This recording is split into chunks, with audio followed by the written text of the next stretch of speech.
नमस्कार साथियों पाकिस्तान के रक्षा मंत्री ख्वाजा आसिफ एक बेशरम, बेगैरत, बेहया और बेहिस व्यक्ति हैं। ऐसा मेरा कहना नहीं है और ये शब्द भी मेरे नहीं है। ऐसा कहना है पाकिस्तान के खुद के प्रांत खैबर पख्तूनख्वा के मंत्री और पश्तून नेता सज्जाद बरकवाल का। उन्होंने बाकायदा खैबर पख्तूनख्वा की प्रांतीय विधानसभा में खड़े होकर पाकिस्तान के रक्षा मंत्री ख्वाजा आसिफ के खिलाफ इस तरीके के बयान दिए हैं। इस तरीके के बयान इसलिए दिए गए क्योंकि ख्वाजा आसिफ के द्वारा अफगानिस्तान को हाल ही में दुश्मन मुल्क कहा गया और अफगानिस्तान के साथ हाल ही में काफी क्लैशेस पाकिस्तान के बड़े हैं। अफगानिस्तान के ऊपर लगातार गोलाबारी की जा रही है, अफगानिस्तान के द्वारा भी मुंह तोड़ जवाब दिया जा रहा है और इस चीज को लेकर पश्तून नेता बिल्कुल भी खुश नहीं है क्योंकि वो अफगानिस्तान को एक दोस्त मुल्क मानते हैं, एक मित्र मुल्क मानते हैं और उनका मानना है कि जो पश्तून जनसंख्या है अफगानिस्तान के अंदर और पाकिस्तान के अंदर वो एक ही है। तो इस तरीके के विचार इनके हैं और अफगानिस्तान को दुश्मन मुल्क मानना इनको बिल्कुल भी रास नहीं आया, इसलिए इस तरीके के बयान यहाँ पे इस नेता के द्वारा दिए गए। जानेंगे इन बयानों को डिटेल में कि इनके द्वारा क्या कहा गया और इस वक्त पाकिस्तान और अफगानिस्तान की बॉर्डर पर स्थिति क्या है। हालात काफी ज्यादा खराब होते हुए हमें दिखाई दे रहे हैं।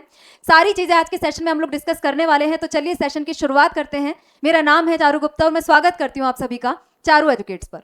तो दोस्तों बात यहाँ पे हो रही है अफगानिस्तान और पाकिस्तान के बॉर्डर्स पर इस समय चलने वाले क्लैशेस की। आप सभी जानते होंगे पिछले 3 से 4 दिनों के अंदर अंदर अफगानिस्तान और पाकिस्तान के बीच बॉर्डर्स पर टेंशंस काफी ज्यादा बढ़ गई हैं और ये चीजें जब से ज्यादा होने लगी है जब से अफगानिस्तान की तालिबान सरकार के विदेश मंत्री आमिर खान मुत्तकी भारत के दौरे पर आए हैं।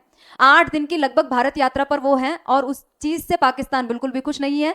पाकिस्तान के पेट में दर्द तब से ही होना शुरू हो गया जब से आमिर खान मुत्तकी भारत की यात्रा पर आए और तब से ही अफगानिस्तान के खिलाफ तरह तरह के बयान देना, अफगानिस्तान के ऊपर गोलाबारी करना इसने शुरू कर दिया है। और इस चीज को लेकर काफी सारी न्यूज आप यहाँ पे बनते हुए देख सकते हो कि अफगानिस्तान और पाकिस्तान की बॉर्डर इस वक्त बिल्कुल अशांत हो चुकी है। जिस तरीके से भारत और पाकिस्तान के बीच ऑपरेशन सिंदूर के दौरान गोलाबारी चल रही थी ना, जिस तरीके की खबरें देखने में आ रही थी, जिस तरीके के नजारे देखने में आ रहे थे, उसी तरीके के नजारे आपको इस वक्त भारत और अफगानिस्तान की सीमा पर देखने को मिल जाएंगे, जो कि इस वक्त काफी ज्यादा टेंशन वहां पे एस्केलेट हो चुकी है। आप लोग यहाँ पे देख सकते हो कि Afghanistan and Pakistan exchanges their deadliest fire in years. ऐसा नहीं है कि अफगानिस्तान और पाकिस्तान के बीच में किसी तरीके के क्लैशेस नहीं हुए हैं, पहले भी हुए हैं। इवन 2025 के अंदर अंदर ही 4 से 5 बार अफगानिस्तान और पाकिस्तान आमने सामने आ चुके हैं, लेकिन इस तरीके का क्लैश हमें देखने को नहीं मिला। इस बार स्थिति काफी ज्यादा टेंस है। अब यहाँ पे पाकिस्तान के द्वारा पहले एयर स्ट्राइक की गई थी, जैसा कि हम ऑलरेडी यहाँ पे डिस्कस कर चुके हैं। यहाँ पे आप देख सकते हो इस तरीके का सेशन भी हम लोगों ने अपने चैनल पे किया था। यदि आपने वो चीज नहीं देखी है तो आप यहाँ पे जाके देख सकते हो। तालिबान के द्वारा दावा किया गया था कि हमने काफी सारे 58 पाकिस्तानी सैनिक मार गिराए हैं, 25 पाकिस्तानी चौकियों पर कब्जा कर लिया है और इसके अलावा जो पाकिस्तान की सेना है उनके द्वारा भी दावा किया गया कि हमने 200 तालिबानी लड़ाकों को मार गिराया है। तो इस तरीके की कार्यवाही पहले पाकिस्तान के द्वारा की गई। अब उसका जवाबी हमला तो तालिबान को करना ही था। पाकिस्तान के द्वारा की गई एयर स्ट्राइक के बदले में तालिबान के द्वारा या फिर अफगानिस्तान के द्वारा जवाबी कार्रवाई की गई और उन्होंने कहा कि हमारा ऑपरेशन अब खत्म हो चुका है, इसके आगे हम कोई कार्रवाई नहीं करेंगे। लेकिन पाकिस्तान के द्वारा फिर से यदि सीमा का उल्लंघन किया जाता है तो हम मुंह तोड़ जवाब देंगे। हमारी सेना देश की रक्षा के लिए बिल्कुल तैयार बैठी है। इस तरीके की बात अफगानिस्तान ने कही। अब यहाँ पे पाकिस्तान के द्वारा फिर से सीमा का उल्लंघन किया गया, फिर से गोलीबारी की गई, तो यहाँ पे टेंशंस वापस से ज्यादा बढ़ गई। दोनों के बीच में संघर्ष की स्थिति वापस से पैदा हो गई और पाकिस्तान के रक्षा मंत्री तो पहले भी कह चुके थे कि दोनों देशों के बीच युद्ध का माहौल है, दोनों देशों के बीच दुश्मनी का माहौल है और संघर्ष की स्थिति कभी भी शुरू हो सकती है, युद्ध कभी भी शुरू हो सकता है। तो उनकी बातों को सुन के पहले से ही ऐसा लग रहा था कि पाकिस्तान जरूर से भविष्य में कुछ ना कुछ कार्यवाही करेगा और दोनों देशों के बीच टेंशन फिर से बढ़ेंगी और ऐसा ही हमें देखने को मिला।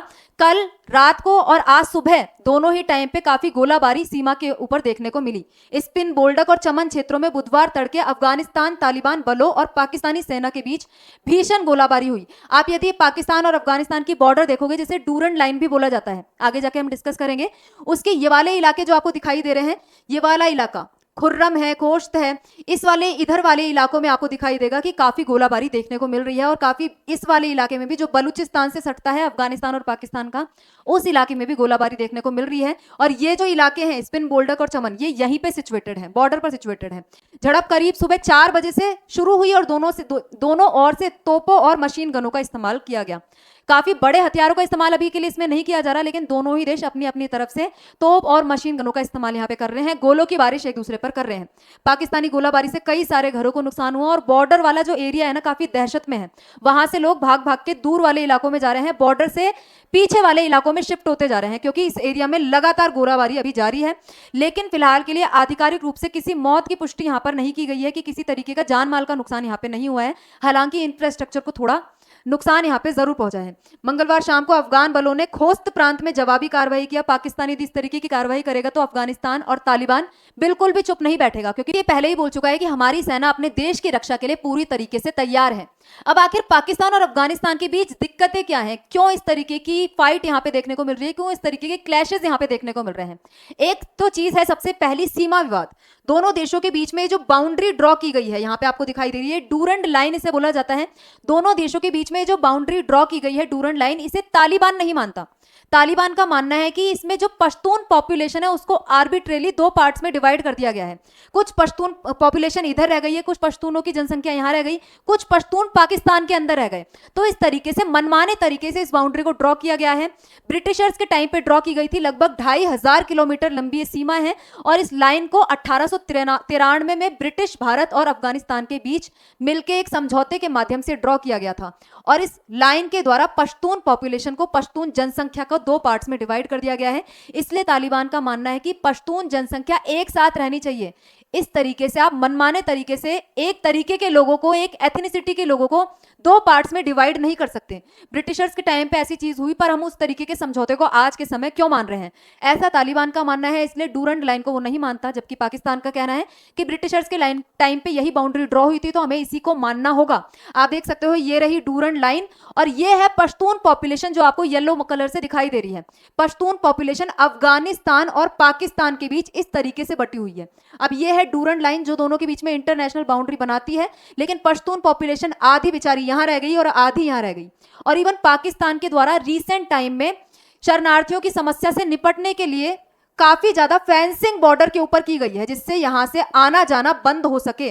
और इसी चीज को लेकर अफगानिस्तान के लोग काफी नाराज है, पश्तून लोग काफी नाराज हैं, क्योंकि आधी फैमिलीज इनकी यहाँ पे है, आधा परिवार इनका यहाँ पे है। कम से कम बॉर्डर सीमा के जरिए यदि एक दूसरे से मिलजुल सकते थे, आ जा सकते थे, वो चीज भी यहाँ पे पाकिस्तान के द्वारा भारी फेंसिंग करने की वजह से खत्म हो चुकी है। इनका आना जाना यहाँ पे बंद हो चुका है। तो सबसे पहला तो है डूरंड लाइन का विवाद, जिसकी वजह से दोनों देशों के बीच काफी ज्यादा समस्याएं आती है। तालिबान इस चीज को नहीं मानता और लाइन को वापस से ड्रॉ करना चाहता है। दूसरी समस्या यहाँ पे है कि दोनों देशों के बीच शरणार्थियों की समस्या है। जैसा कि हमने देखा, ये लाइन पे फेंसिंग भी इसलिए की गई है पाकिस्तान के द्वारा कि यहाँ से अफगानिस्तान की तरफ से जो शरणार्थी पाकिस्तान में आते हैं उनको रोका जा सके। और यहाँ पे पाकिस्तान के द्वारा जो 30 लाख शरणार्थी अफगानिस्तान में ऑलरेडी रह रहे हैं उनको वापस से अफगानिस्तान भेजने की बात पाकिस्तान यहाँ पे कर रहा है। तो इस चीज को लेकर अफगानिस्तान में तालिबान सरकार काफी चिंता के अंदर है कि इस तरीके से आप इतने सारे लोगों को एक साथ अफगानिस्तान में भेजोगे तो यहाँ पे ह्यूमैनिटेरियन क्राइसिस आ जाएंगे, मानवीय संकट आ जाएंगे। और इसके साथ एक चीज ये कि पाकिस्तान इस वक्त अमेरिका के साथ अपने संबंधों को काफी ज्यादा मजबूत कर रहा है, अमेरिका की गोद में जाके बैठ चुका है, अमेरिका यहाँ पे आने वाला है, निवेश को बढ़ाने वाला है। और यदि अमेरिका की नजर यहाँ पे ज्यादा बढ़ती है, अमेरिका बिल्कुल पड़ोस में अफगानिस्तान के आके बैठ जाता है, तो अफगानिस्तान की संप्रभुता के लिए चीज खतरा बन सकती है। क्योंकि Trump already Bagram airbase Afghanistan से डिमांड कर चुके हैं और यहाँ पे बगराम एयरबेस को देने से अफगानिस्तान मना कर चुका है। लेकिन यदि बिल्कुल पड़ोस में आके बैठ गया, पाकिस्तान में अपना निवेश बढ़ाने लगा, पाकिस्तान पर प्रभाव बढ़ाने लगा, तो कहीं ना कहीं अफगानिस्तान पर भी प्रेशर बढ़ेगा और अफगानिस्तान की संप्रभुता यहाँ खतरे में पड़ सकती है।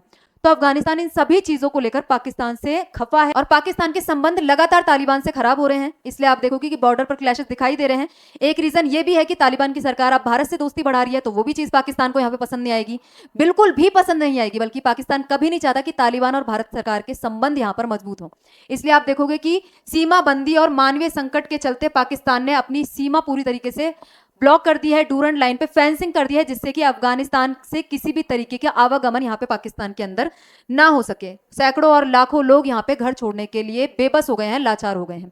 पाकिस्तान में अब यहाँ पे राजनीतिक हलचल आप देख सकते हो। जैसा कि मैंने आपको बताया, पाकिस्तान के खुद के प्रांत खैबर पख्तूनख्वा के अंदर एक मंत्री है जिनका नाम है सज्जाद बरकवाल। उन्होंने कहा यहाँ पे कि हम धर्म और संस्कृति से आपस में जुड़े हुए हैं, मतलब कि अफगानिस्तान के साथ हमारा अच्छा जुड़ाव है, धर्म के आधार पर भी, संस्कृति के आधार पर भी। वहां पे भी पश्तून लोग रहते हैं और यहाँ पे भी पश्तून लोग रहते हैं। ये पश्तून नेता है, खुद जो सज्जाद बरकवाल है पश्तून नेता है, इनका मानना है कि हमारा अफगानिस्तान के साथ धार्मिक और सांस्कृतिक जुड़ाव है, तो आप उसे दुश्मन मुल्क कैसे कंसीडर कर सकते हो? आपने ऐसा कैसे कहा कि अफगानिस्तान एक दुश्मन मुल्क है?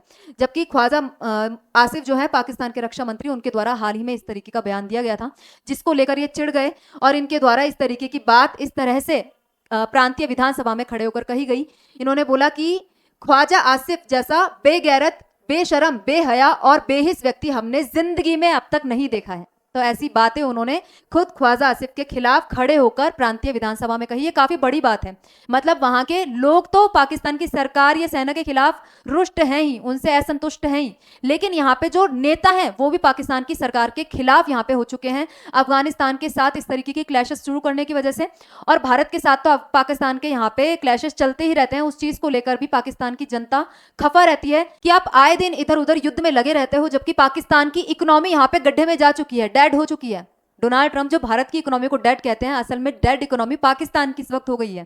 वहां पे महंगाई, बेरोजगारी, इस तरीके की चीजें आपको बहुत ज्यादा देखने को मिलेगी। और एक आम पाकिस्तानी से पूछ के देखो कि उसे दिन प्रतिदिन का जीवन जीने में कितनी मुश्किल आ रही है। तो इस तरीके की चीजों से आम पाकिस्तानी जनता भी यहाँ पर खुश नहीं है। इसलिए आप देखोगे कि सेंटिमेंट्स पाकिस्तान की सेना और सरकार के खिलाफ आपको देखने को मिलते हैं। और इन्हीं चीजों से ध्यान भटकाने के लिए, लोगों का ध्यान मुद्दे की बातों पर जाए ही ना, महंगाई, बेरोजगारी, इन चीजों पे जाए ही ना, इस वजह से भारत पाकिस्तान, भारत अफगानिस्तान जैसे मुद्दों की तरफ ध्यान भटकाने के लिए सेना और सरकार के द्वारा इस तरीके के काम किए जाते हैं। बॉर्डर पर अस्थिरता को मेंटेन रखा जाता है, जिससे कि घरेलू जनता का ध्यान यहाँ पे भटकाया जा सके और खुद की असफलताओं, खुद की नाकामियों को यहाँ छुपाया जा सके।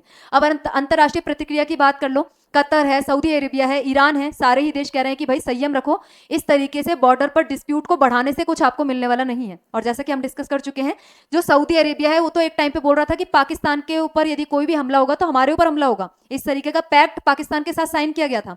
लेकिन आज जब पाकिस्तान के ऊपर हमला हो रहा है, पाकिस्तान को जरूरत है, तो सऊदी अरेबिया यहाँ पे किसी भी तरीके की मदद पाकिस्तान की करने के लिए आगे नहीं आ रहा, बल्कि संयम रखने की बात यहाँ पे कर रहा है कि पाकिस्तान और अफगानिस्तान दोनों संयम रखें। जबकि बात यह हुई थी कि सऊदी अरेबिया पाकिस्तान की हेल्प करेगा, पाकिस्तान को मदद प्रोवाइड करेगा किसी भी तरीके के हमले के बदले में। तो यहाँ पे आप देख सकते हो अब ये जो संघर्ष है धीरे धीरे बढ़ता जा रहा है। कितना आगे बढ़ेगा ये नहीं कह सकते। यदि इस तरीके का ही रवैया पाकिस्तान का रहा, अफगानिस्तान के खिलाफ लगातार गोलीबारी करता रहा, तो यहाँ पे जो क्लैश है काफी आगे बढ़ सकता है। इसके अंदर एक चीज ये भी है कि तालिबान चाहता है कि पाकिस्तान की सरकार ISIS को पनाह देना बंद करे, जबकि पाकिस्तान तालिबान पर आरोप लगाता है कि वो TTP को पनाह देना बंद करे। तो दोनों ही आपस में एक दूसरे पे आरोप प्रत्यारोप कर रहे हैं। बॉर्डर पर गोलाबारी जारी है। आगे जाके विवाद कितना बढ़ता है, कहां तक थमता है, क्या कोई देश इनके बीच में मीडिएशन कराएगा, क्या ट्रंप यहां पर आएंगे, क्योंकि वो ऑलरेडी कह चुके हैं गाजा पीस प्लान वाला मुद्दा सुलझा के मिडिल ईस्ट से जब मैं वापस आ जाऊंगा तब अफगानिस्तान और पाकिस्तान के बीच के विवाद को मैं सुलझाने वाला हूं। तो देखेंगे आगे आने वाले समय में अपडेट्स किस तरीके की निकल कर आती है। जो भी चीजें आएंगी आपके साथ जरूर अपडेट्स को शेयर किया जाएगा। आज के सेशन में इतना ही। आप लोग अपनी राय कमेंट बॉक्स में जरूर से बताइएगा कि ये क्लैश और कितना आगे बढ़ सकता है, भारत को किस तरीके की प्रतिक्रिया इस चीज पर रखने की जरूरत है, किस तरीके की कौशन यहाँ पे रखने की जरूरत है। अपनी राय कमेंट बॉक्स में जरूर से बताइएगा। आज के सेशन में इतना ही। मिलते हैं किसी नए मुद्दे के साथ नई वीडियो में। Thank you very much.